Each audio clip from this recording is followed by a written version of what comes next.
Bonjour et bienvenue pour ce tutoriel au sujet de la procédure d'orientation à l'École internationale Mondorf-les-Bains à la fin de la S3. En gros, les possibilités après la S3 se situent à 3 niveaux. Si les apprenants ont bien suivi jusque-là, ils pourront continuer leur parcours scolaire en S4 et passer le baccalauréat européen qui leur donnera accès aux études universitaires. En cas d'intérêts spécifiques qui ne sont pas couverts par le programme européen, par exemple les professions de santé ou les professions éducatives, voir si le baccalauréat européen risquait de poser problème, une option peut consister à basculer vers une classe de 4e de l'enseignement secondaire général luxembourgeois. Le diplôme de fin d'études secondaires générales donne lui aussi accès aux études universitaires.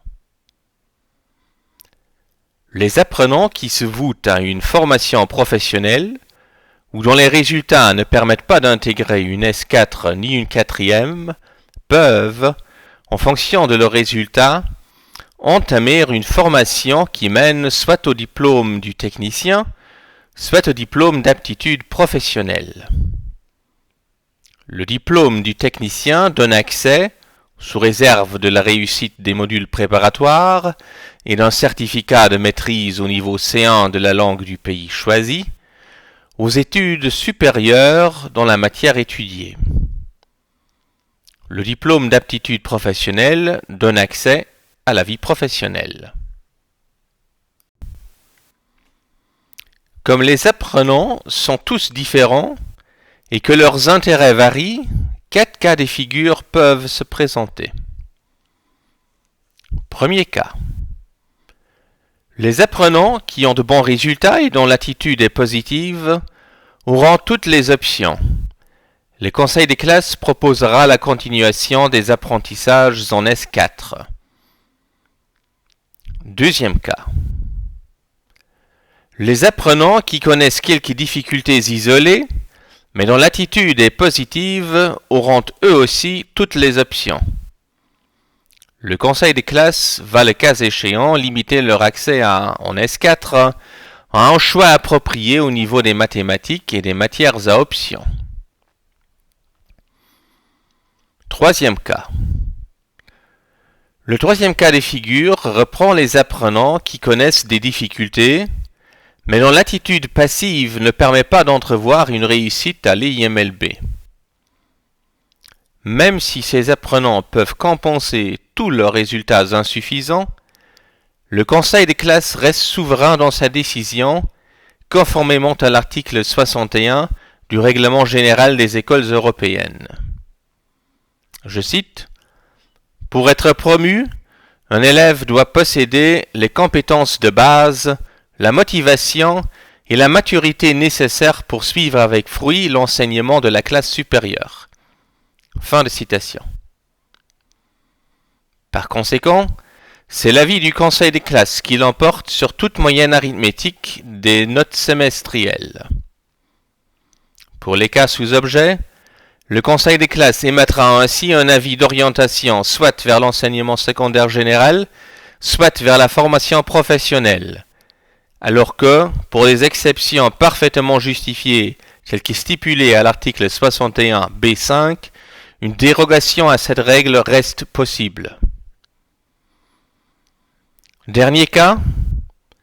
Finalement, les apprenants dont les résultats ne permettent pas de compenser les résultats insuffisants et qui se trouvent donc en situation d'échec sont obligatoirement orientés soit vers l'enseignement secondaire général, soit vers la formation professionnelle.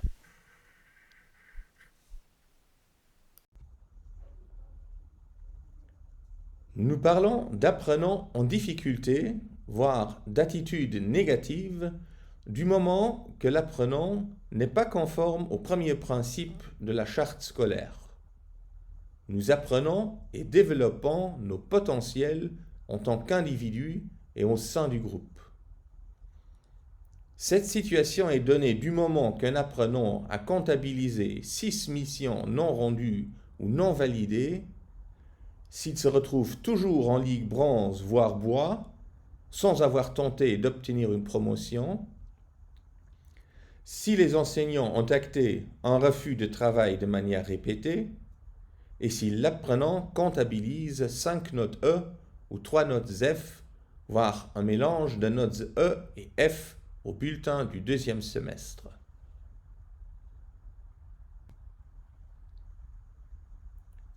A priori, pour autant qu'il n'y ait pas de pandémie, la procédure d'orientation commence en S2. Les tuteurs sondent les intérêts des apprenants et suite aux informations recueillies, le MESA organise des visites en entreprise. La présentation du portfolio transversal au deuxième semestre met alors un accent spécifique sur les compétences transversales qui qualifient l'emploi visé. En S3, il s'agit dès le début d'identifier les potentielles entreprises hôtes. Au cours d'ateliers spécifiques, les apprenants sont par la suite encadrés pour ce qui est du travail qu'ils ont à fournir en amont du stage. Élaboration d'un CV, d'une lettre de motivation, et ainsi de suite.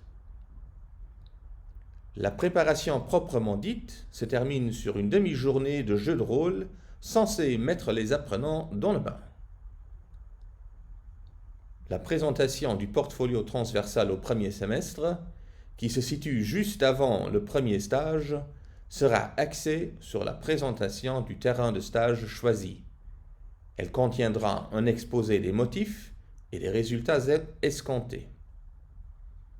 La présentation du portfolio au deuxième semestre fera un retour sur le premier ou deuxième stage et se terminera sur une projection de l'apprenant dans l'avenir. Deux périodes de stage ont été identifiées. La première va du 25 au 29 janvier 2021. Elle est obligatoire pour tous les apprenants des K3 et 4. La deuxième période se situe fin mars et est obligatoire pour les apprenants qui se vouent à une formation professionnelle.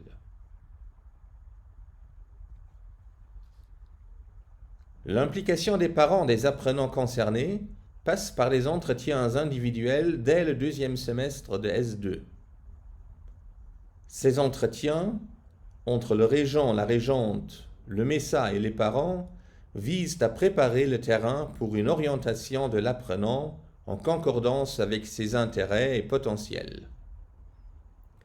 Une remarque concernant l'orientation en fin de S3 est apposée au bulletin du deuxième semestre. La remise du bulletin se fait alors en main propre. Au premier semestre de S3, ces échanges informels reprennent dans le but de concrétiser le projet personnel pour et avec l'apprenant. Des remarques irrelatives sont apposées aux bulletins intermédiaires et semestriels.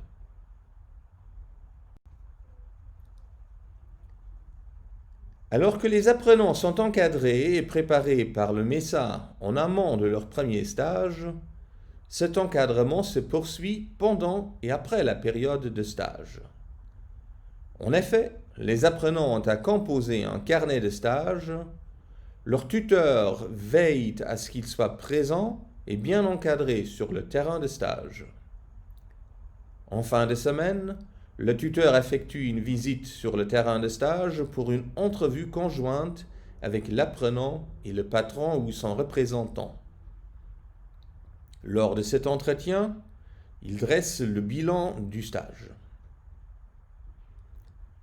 Au terme du stage, les apprenants remettent leur carnet de stage à leur tuteur qui l'évalue par une note et un commentaire qui figureront au prochain bulletin. Les apprenants à besoins spécifiques pourront bénéficier d'un encadrement plus étroit et, le cas échéant, faire leur stage dans des institutions spécialisées.